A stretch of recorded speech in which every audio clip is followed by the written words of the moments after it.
Raphaël Costa, on s'est rendu compte pendant nos études que ce qui nous avait vraiment beaucoup fait rire et beaucoup intéressé à la matière juridique, c'était les exemples un petit peu amusants que nos professeurs trouvaient pour nous faire rire avec une matière qui est un petit peu aride et nous intéresser à cette matière qu'est le droit, quoi.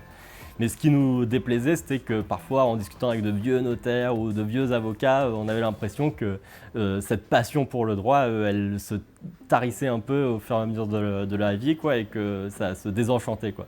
Et donc c'est vrai qu'avec Raphaël, nous on s'est dit, est-ce qu'il n'y a pas un moyen de réenchanter un peu comme ça la profession en sortant ces exemples des cours pour en trouver d'autres et les donner en continu, quoi.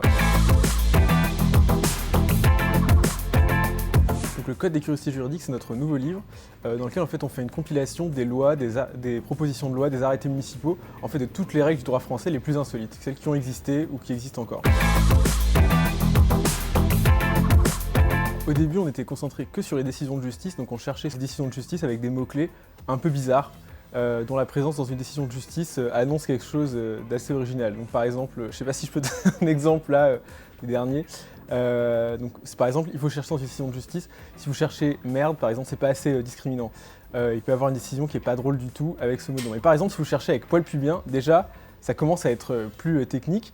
Et quand on a cherché avec ce mot-clé, on a trouvé une décision où quelqu'un s'est fait licencier parce qu'il avait mis des poils pubiens dans le burger de son collègue à la cantine sur son lieu de travail. Donc voilà, en fait, notre technique, c'est ça, c'est de chercher avec des mots-clés un peu bizarres dans les décisions de justice. Et maintenant, on cherche aussi dans les faits divers. On ne s'est pas seulement limité, on ne se limite plus aux moteurs de recherche juridique. Et pour les lois bizarres, donc là, ça dépend. On peut chercher sur le site de l'Assemblée nationale, dans les propositions de loi, ou un peu sur toutes les bases de données juridiques, en fait.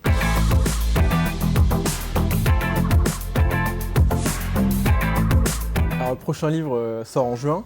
Et donc, ce sera Curiosité juridique sur les décisions de justice américaines, en fait, maintenant. Donc là, on élargit le champ géographique.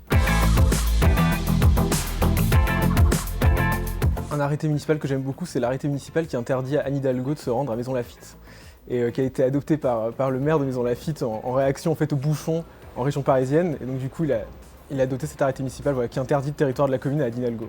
Et à ma connaissance, il n'y a pas eu de recours. Moi, ce qui me fait beaucoup rire, mais je crois que ça fait rire que moi, par contre, c'est une histoire de boulanger en fait. C'est-à-dire qu'on avait un arrêté interpréfectoral, alors je crois que c'était pour la région parisienne, enfin Île-de-France en tout cas, qui interdisait aux boulangeries d'un même quartier en fait de tous partir en vacances au même moment.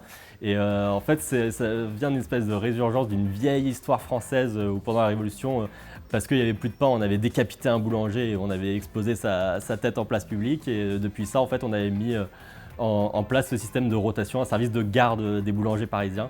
Et donc aujourd'hui, quand même, on a un peu plus confiance dans le peuple, quoi. On n'a plus peur qu'ils décapitent des boulangers, donc on a abrogé cet arrêté, quoi. Un autre arrêté municipal, c'est celui de 2019, adopté à Montereau, parce qu'en fait, la commune a une école et donc il y avait des classes qui étaient menacées de fermeture parce qu'il n'y avait pas assez d'enfants dans cette commune.